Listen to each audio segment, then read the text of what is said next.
मैं एक पापी बन गया। पाप करने के कारण पापी नहीं बना, लेकिन पाप का स्वभाव मुझे विरासत से आदम के द्वारा मिला है। एक मनुष्य ने पाप किया, उससे सब मनुष्य पापी बन गए, इस कारण मैं पापी हो गया। तो अब मैं धार्मिकता कैसे बनता हूं? तो चलिए अब धार्मिकता का सही विचार हम लेते हैं। अब मैं इसलिए धर्मी नहीं बनता हूं सही काम करने के द्वारा, क्योंकि मैं गलत काम करने के कारण पापी नहीं बना था।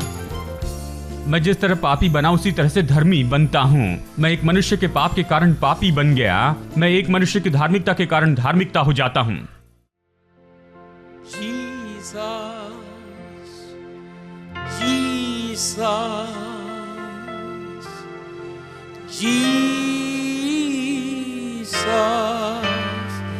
There's just something about that name, Master, Savior, Jesus, like the fragrance after the rain.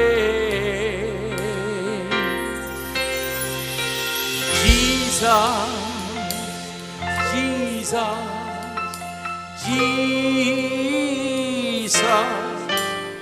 let all heaven and earth proclaim. Kings and kingdoms shall all pass away, but there's something about that name. Everybody. Jesus, Jesus, Jesus. There's just something about that name. Master, Savior, Jesus, like the fragrance after the rain. Oh, Jesus, Jesus, Jesus, let all heaven and earth proclaim. Kings and kingdoms shall all pass away, but there's something about that name.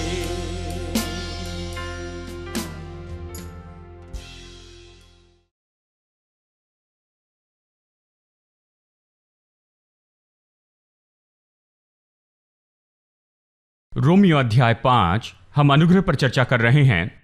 अनुग्रह के विषय में सिखा रहे हैं, अनुग्रह से जीने के बारे में कह रहे हैं। हाँ, खास करके हम चर्चा कर रहे हैं कि हम जो कुछ भी परमेश्वर से पा रहे हैं वो हमारे कामों के कारण नहीं, लेकिन अनुग्रह के कारण है।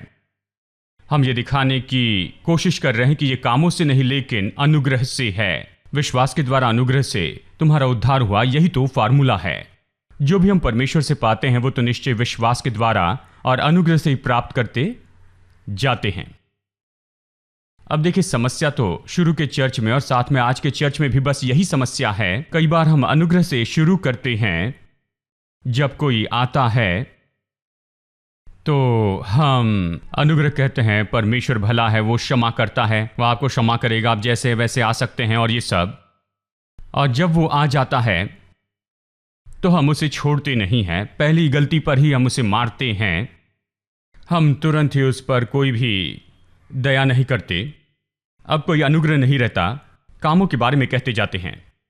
अगर ऐसे है तो परमेश्वर कैसे आशीष देगा, अगर ऐसे हैं तो परमेश्वर कैसे प्रार्थना का जवाब देगा, परमेश्वर कैसे आपको संपन्न करेगा, आपके लिए कैसे कुछ करेगा, क्योंकि आप चर्च में नहीं आते हैं, बाइबल नहीं पढ़ते हैं, प्रार्थना नहीं करते हैं, ये नहीं करते हैं, वो नहीं करते हैं। आपने अपने जीवन में बहुत कुछ नहीं किया है, तो कैसे अपेक्षा कर सकते हैं कि आपके जीवन में भली बातें होगी। आपने जो भलाई के काम किए उसी के अनुसार आपके जीवन में भले काम होते जाएंगे। यानी फिर जब वो भीतर आ जाते हैं तो कामों को लेते हैं अनुग्रह के बजाय। यानी स्वागत तो अनुग्रह से होता है और उसके बाद में कोई अनुग्रह नहीं है, केवल व्यवस्था और काम ही है। पौलुस गलातियों की पत्री में बिल्कुल इसी परिस्थिति के बारे में लिखता है। यदि आप गलातियों का पहला अध्याय पढ़ते हैं तो वो कहता है कि अगर कोई और दूसरा कोई सुसमाचार बताता है, मैंने जो प्रचार किया उससे हटकर प्रचार करता है, तो वो श्रापित है, कहता है। क्यों? वो कौन सा सुसमाचार बता रहे थे? वो ये सुसमाचार था कि उसने अनुग्रह का सुसमाचार प्रचार किया, लेकिन कोई उसके उस जगह से बाहर जाने के बाद आता है और कोशिश करता है कि चर्च के ऊपर प्रभाव डाले और खतने की शिक्षा बताए और दूसरी सारी मांग बताए, यहूदी नैतिक मांग और जो विधियां थी वो सारी बातें वो कोशिश कर रहे थे कि लोगों से ये सारे काम करवाते जाएं। जो अनुग्रह से शुरू हुआ था अब कामों में चला गया, तो वो बहुत ही गुस्से में आता, कहता है कि मैंने जो सुसमाचार प्रचार किया उससे हटकर कोई और सुसमाचार प्रचार करता है तो वो तो श्रापित है, कहता है। यानी ये तो मुद्दा बना है उस समय से लेकर आज के दिन तक। आज तो चर्च बिल्कुल ऐसी ही है, अनुग्रह से वो शुरू करते जाते हैं।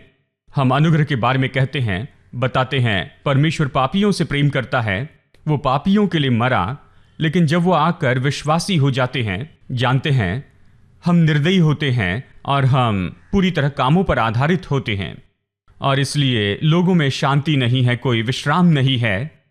वो तो दोष भावना के विचार से पूरे भरे हैं। वो परमेश्वर की आशीष को पाकर उसमें नहीं चल सकते हैं, क्योंकि परमेश्वर की सारी आशीष विश्वास के द्वारा अनुग्रह से पाई जाती है और वो इसे नहीं पा सकते हैं क्योंकि वो दोषी मानते हैं। तो चलिए मैं आपको थोड़ा और आगे लेकर जाऊं, क्योंकि जब आप कहते हैं ये कामों से नहीं लेकिन अनुग्रह से, तो लोगों के पास में बहुत से ऐसे महत्वपूर्ण सवाल उठते हैं जो कि बहुत ही पुराने हैं। वही सवाल बार बार आते हैं। मसीह जीवन में मसीहत के बारे में कुछ बुनियादी सवाल हैं, वो बुनियादी और एक ही है, वो कभी नहीं बदले हैं। उनमें से ये एक सवाल है, वो कहते हैं यदि आप ये कहें कि हमारे काम तो महत्वपूर्ण नहीं हैं, जो परमेश्वर ने किया वो सबसे महत्वपूर्ण है और ये कामों से नहीं लेकिन अनुग्रह के कारण ही है, तो फिर वो कहते हैं क्या इसका ये मतलब है कि मैं जैसे चाहे वैसे जी सकता हूं? क्या मैं पाप करूं और पाप में जीते रहूं और फिर भी विश्वास करूं, जैसे आपने कहा परमेश्वर मुझसे प्रेम करता है और वो मेरी परवाह करता है, और अपेक्षा करूं कि सच में परमेश्वर की आशीषों को पाऊं? क्योंकि आप तो ये कह रहे हैं मेरे पाप परमेश्वर के दिल को नहीं बदलते, परमेश्वर मुझसे प्रेम करता है मेरे कामों के कारण नहीं, लेकिन मुझसे प्रेम करता है क्योंकि वो प्रेम है। अगर ये सच है, अगर परमेश्वर मुझसे बिना शर्त से प्रेम करता है, तो मैं जाकर जैसे चाहूं वैसे जीऊं और जो करना चाहूं वो करते रहूं और फिर भी परमेश्वर की आशीषों की अपेक्षा करते रहूं। और इसी के बारे में आप सिखाते हैं। क्या आप यही सिखा रहे हैं कि बस अपनी मर्जी से जो भी चाहे वैसे आप जीते चले जाएं, यानी व्यवस्थाहीन जीवन जिए? क्या आप व्यवस्थाहीनता सिखा रहे हैं? ये सिखा रहे हैं कि हम जैसे चाहे जी सकते हैं और परमेश्वर की आशीषों की अपेक्षा कर सकते हैं और ये सब ठीक है, हम जैसे जीते हैं वो महत्वपूर्ण नहीं है, लेकिन जो कुछ परमेश्वर ने किया है वही सबसे महत्वपूर्ण है। ये सब अनुग्रह से हम जो करते हैं उससे कोई मतलब नहीं है। वो यही सवाल पूछते हैं और ये बहुत ही पुराना सवाल है, आज इसका हम फिर से जवाब देंगे। अब चलिए रोमी 5 से शुरू करते हैं और आइए वचन 8 देखते हैं। वचन 8 से 10 ऐसी परिस्थिति के बारे में बताता है जिसके बारे में मैंने अभी कहा। वो यही है कि लोग तो शुरू करते हैं मसीह जीवन को अनुग्रह से और फिर इसे काम में लेकर जाते हैं, परंतु परमेश्वर हम पर अपने प्रेम की भलाई इस रीति से प्रकट करता है कि जब हम पापी ही थे तभी मसीह हमारे लिए मरा। मसीह हमारे लिए कब मरा? हम बहुत ही अच्छे लोग हो गए उसके बाद में नहीं, वो तब मरा जबकि हम पापी ही थे। अतः जबकि हम उसके लहू के कारण धर्मी ठहरे तो उसके द्वारा परमेश्वर के क्रोध से क्यों न बचेंगे। दूसरे शब्दों में वो ये कह रहा है कि जबकि हम पापी ही थे उसने हमसे प्रेम किया और वो हमारे लिए मरा, तो उससे बढ़कर अब है कि अब हम परमेश्वर की संतान है, वो अंत तक हमारे साथ रहेगा। वचन 10 कहता है क्योंकि बैरी यानी बैरी होने की दशा में उसके, देखिए हम पापी ही नहीं थे लेकिन परमेश्वर के शत्रु थे। जब हम शत्रु ही थे तो हमारा मेल मिलाप हुआ, हमें वापस लाया गया है, परमेश्वर के साथ जोड़ा गया, हमें उद्धार में लाया गया। उसके पुत्र के मृत्यु के द्वारा परमेश्वर के साथ मेल हुआ। जब हम शत्रु ही थे तो उसके पुत्र की मृत्यु के द्वारा बचाए गए, तो फिर मेल हो जाने पर उसके जीवन के कारण हम उद्धार क्यों न पाएंगे? ये कहता, यहां पर ये बस यही कहता है कि अनुग्रह तो मसीह जीवन शुरू करता है, आपने विश्वास के द्वारा अनुग्रह से उद्धार पाया। अब ये प्रतिदिन का जीवन, मसीह जीवन, ये तो निश्चय निरंतर होना चाहिए, अनुग्रह के द्वारा निरंतर जीना चाहिए और विश्वास से, दूसरे तरीके से नहीं। जैसे शुरू किया था वैसे ही, अभी कोई मार्ग नहीं बदलना है। ये तो विश्वास और अनुग्रह था, अभी भी विश्वास और अनुग्रह है, निरंतर इसी में हमें रहना है, अभी कामों में न जाएं। अब इसे अच्छे से समझने के लिए जरूरी है कि आप यहां पर समझ ले पाप के बारे में, और क्या हमें पापी बनाता है और क्या हमें धर्मी बनाता है, क्योंकि यह बहुत ही बुनियादी है। क्या हमें पापी बनाता है? रोमी अध्याय 5:12 कहता है, इसलिए जैसे एक मनुष्य के द्वारा पाप जगत में आया और पाप के द्वारा मृत्यु आई, और इस रीति से मृत्यु सब मनुष्यों में फैल गई क्योंकि सब ने पाप किया। पाप संसार में कैसे आया? एक मनुष्य से। यह कहता है कि एक मनुष्य के द्वारा पाप इस जगत में आया, यानी मैंने पाप किया इसलिए मैं पापी नहीं बना, यही ये कहता है। मैं इसलिए पापी बना क्योंकि एक मनुष्य ने पाप किया। किसने? आदम ने। आदम के पाप ने हम सभी को पापी बनाया। हम अपने पाप के कारण पापी नहीं बने, हम आदम के पाप के कारण पापी बने। हम पाप बन गए क्योंकि आदम ने पाप किया था। बाइबल यही तो सिखाती है। यानी अब एक पाप न करते हुए, मैंने एक भी पाप नहीं किया था, फिर भी मैं पहले ही पापी बन गया हूं, क्योंकि पाप का स्वभाव आदम से मुझ तक आ गया है, क्योंकि आदम मनुष्य जाति का पिता है और वो तो मुझे दिया गया है और मैंने इसे आदम से प्राप्त किया है। मैंने कुछ गलती नहीं की, लेकिन ये आदम से आया। भजनकार कहता है, मेरी माँ ने पाप में मुझे गर्भ में धारण किया, मैं तो अधर्म में पैदा हुआ, वो कहता है। यानी अधर्म तो भीतर ही है। जानते हैं इसके पहले कि हमने कुछ भी बुरा किया, उसके पहले पाप तो पहले से ही हमारे अंदर में था, क्योंकि हमने इसे हमारे पूर्वज आदम की ओर से विरासत के रूप में पाया। इसी तरह पाप इस संसार में आया विरासत के रूप में, इसलिए नहीं कि हम सबने पाप किया, लेकिन इसलिए कि आदम से विरासत में पाया। अब हम सब पाप करते हैं। क्यों? क्योंकि हम तो पापी बन गए हैं इसे विरासत में पाकर। हम पापी हैं इसलिए पाप करते हैं। बिल्कुल जैसे कि आम के पेड़ पर केवल आम के फल ही लगते हैं, तो हम पापी इसलिए हम पाप करते हैं। यह इसलिए नहीं कि हम पाप करते हैं इसलिए पापी हैं, हम पापी हैं इसलिए हम पाप करते हैं। बाइबल यही सिखाती है।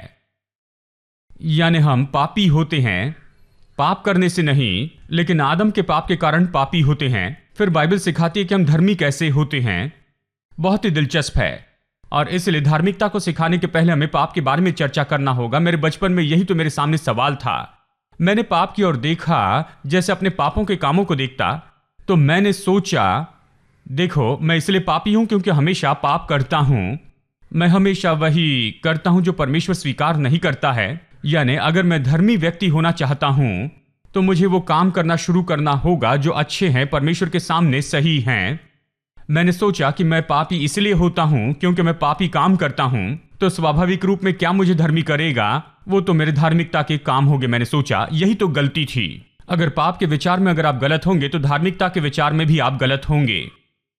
और इस तरह से मैंने पाप के बारे में देखा। मैं कैसे पापी बना? उस तरह से नहीं जैसे मैंने सोचा, पाप करने से नहीं, लेकिन मैं पाप बन गया। मैं एक पापी बन गया। पाप करने के कारण पापी नहीं बना, लेकिन पाप का स्वभाव मुझे विरासत से आदम के द्वारा मिला है। एक मनुष्य ने पाप किया, उससे सब मनुष्य पापी बन गए, इस कारण मैं पापी हो गया। तो अब मैं धार्मिकता कैसे बनता हूं? तो चलिए अब धार्मिकता का सही विचार हम लेते हैं। अब मैं इसलिए धर्मी नहीं बनता हूं सही काम करने के द्वारा, क्योंकि मैं गलत काम करने के कारण पापी नहीं बना था। मैं जिस तरह पापी बना उसी तरह से धर्मी बनता हूं। मैं एक मनुष्य के पाप के कारण पापी बन गया, मैं एक मनुष्य की धार्मिकता के कारण धार्मिकता हो जाता हूं। ओह, अब ये लोगों पर उदय हो रहा है। देखिए, जब आप, जैसे कहावत है, पहला कदम गलत तो सारे मार्गों में गलत होंगे। जानते हैं, पहली बात में गलत होंगे तो हर जगह गलत होते जाएंगे। जब आप पाप और पाप की धारणा के बारे में गलत होंगे तो आप सभी बातों में गलत होंगे। अगर आप सोचें कि आप जो करते हैं वो पाप है, तो आप सोचेंगे आप जो करते हैं वो धार्मिकता होगी। ये तो पूरे कामों की आस्था के लिए बुनियाद है। कामों की आस्था बनी है कि आप क्या करते हैं, कि आप क्या करते हैं, इससे महत्व देते जाते हैं। आप जो करते हैं उस पर ये जोर देते जाता है। ये पूरा विचार तो पाप के बारे में उस गलत विचार से आया है।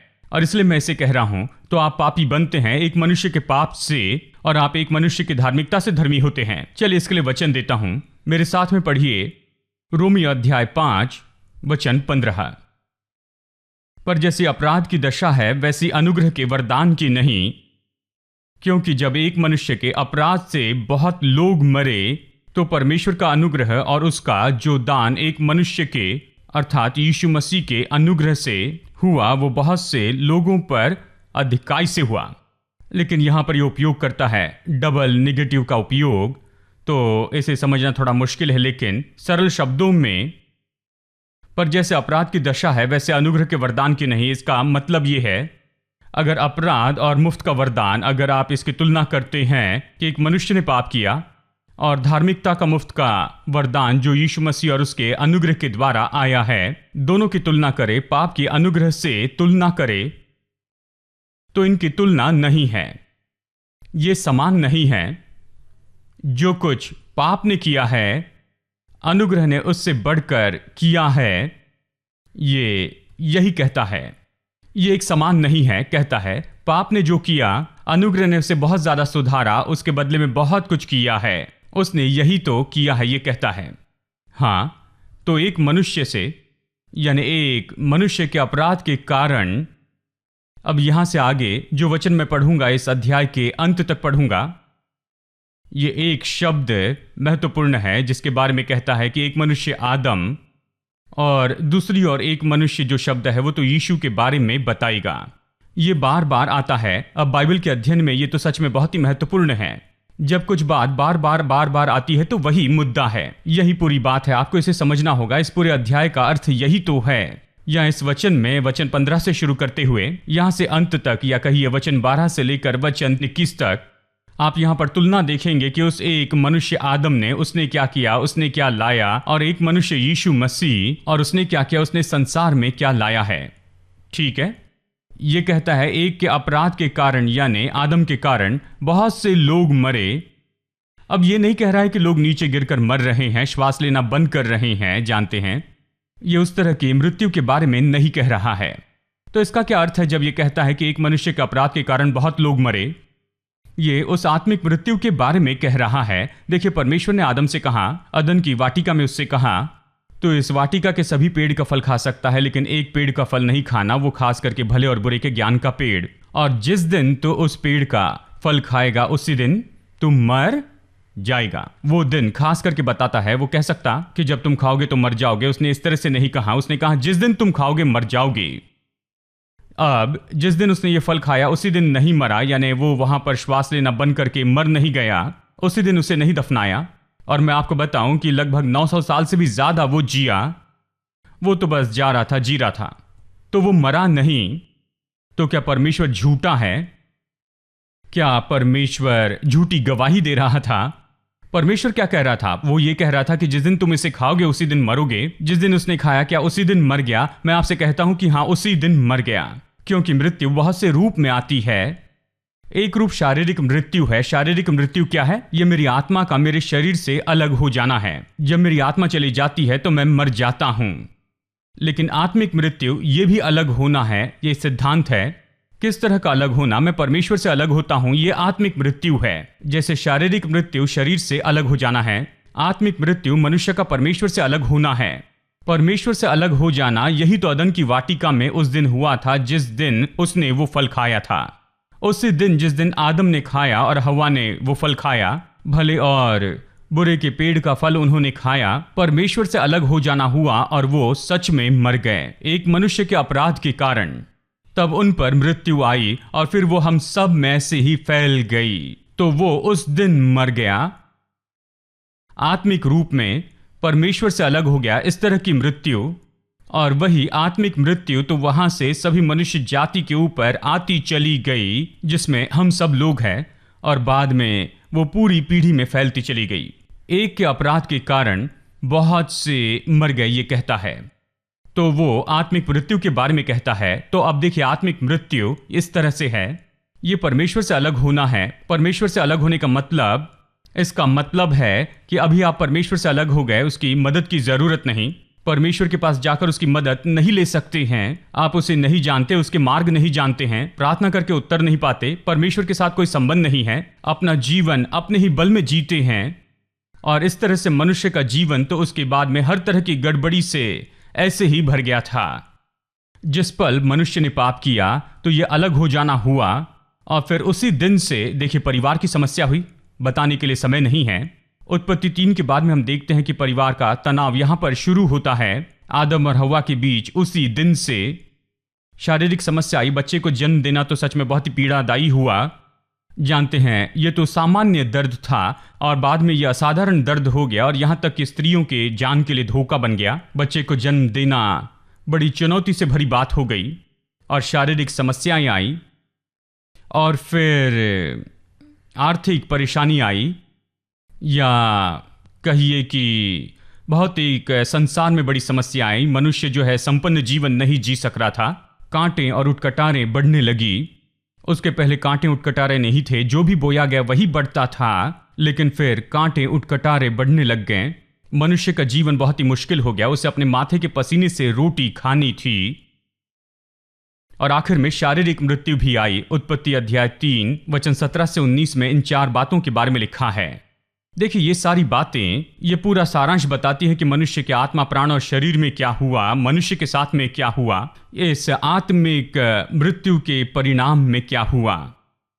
ये तो मृत्यु है जब परिवार में गड़बड़ी होती है। ये तो मृत्यु है जब परिवार में शांति नहीं होती है, आपका मन शांति से नहीं रह सकता है। ये मृत्यु है जब आप खुश नहीं होते हैं। ये मृत्यु है जब आपके पास पैसा नहीं कि फीस चुकाए या फिर घर का किराया चुकाए, जब आप खाना नहीं खरीद सकते, कपड़े नहीं खरीद सकते। ये एक तरह से मृत्यु है। कुछ लोग मेरी ओर देखकर सोच रहे हैं, क्या मैं सही चर्च में हूं? चिंता मत कीजिए, आप सही चर्च में हैं। यहां बाइबल से प्रचार कर रहे हैं। पैसा ना होना एक तरह से मृत्यु है, तंदुरुस्ती ना होना एक तरह से मृत्यु है। मरने के पहले ही आप मानो सच में मर जाते हैं। क्या आपने लोगों को यह कहते हुए सुना कि मैं प्रतिदिन मरते जा रहा हूं? हम आत्मिक रीति से प्रतिदिन मरने के बारे में नहीं कह रहे हैं। वो बता रहे हैं कि कैसे वो बिल्कुल मरे जैसे हैं। विवाह मर चुका है, जीवन मर चुका है, उनकी नौकरी मर गई, व्यापार मर गया है, उनका मन मर गया है, दिल मर गया है। अभी जीने के लिए कुछ नहीं है, बस वो जीना है, इसलिए बस जीते जा रहे हैं। वो एक तरह से मृत्यु का अनुभव कर रहे हैं। यानी ये मृत्यु जब ये कहता है कि एक मनुष्य के अपराध के कारण मृत्यु आई और वो सारे मनुष्य में फैल गई, तो इसका मतलब है कि जो सारी बुराई है यानी मृत्यु, ये तो सारी बुराई का सार है। सारी बुराई का आर्थिक मुश्किलें, परिवार की मुश्किलें और फिर शारीरिक समस्याएं, हर तरह की बातें और फिर आखिर में मृत्यु। ये तो सच में पूरी तरह मृत्यु है। एक मनुष्य के अपराध के कारण मृत्यु आई और मृत्यु इस तरह से सब मनुष्य में फैल गई, ये कहता है। हां, ये इस तरह से आई। फिर कहता है परमेश्वर का अनुग्रह इससे बढ़कर है। वचन 15 में, एक मनुष्य के अपराध के कारण, यानी एक मनुष्य के अपराध से बहुत लोग मरे, तो परमेश्वर का अनुग्रह और उसका जो दान एक मनुष्य के अर्थात यीशु मसीह के अनुग्रह से हुआ, लोगों पर अधिकाई से हुआ। यदि एक मनुष्य आदम के कारण मृत्यु आई और वो बहुत से लोगों में फैली, तो फिर वो अनुग्रह जो यीशु मसीह के द्वारा आया, उसने तो निश्चय उससे बढ़कर किया जो कि पाप ने किया था जब वो एक मनुष्य से आया था। एक मनुष्य से जो पाप आया, उसने सच में मनुष्य जाति के जीवन को नाश कर दिया है। उसने इतना ज्यादा दुख लाया उनके इस पूरे अस्तित्व में ही। और फिर उसके बाद एक मनुष्य आया जिसका नाम यीशु मसीह था। उसने अनुग्रह लाया और उस एक मनुष्य के द्वारा अनुग्रह आया और बहुत कुछ किया कि इस सारी परिस्थिति को वो दूर कर दे, इसे पूरी तरह से सुधार दे। एक मनुष्य द्वारा, परमेश्वर के अनुग्रह के द्वारा एक मनुष्य ने इसे लाया और बहुत से लोगों के अंदर जीवन आया। अद्भुत है। यानी यही तो चित्र है। यानी पाप एक मनुष्य से आया, एक मनुष्य के पाप से हम सब पापी बने। एक मनुष्य की धार्मिकता, एक मनुष्य के अनुग्रह से उसने हम सबको धर्मी बनाया।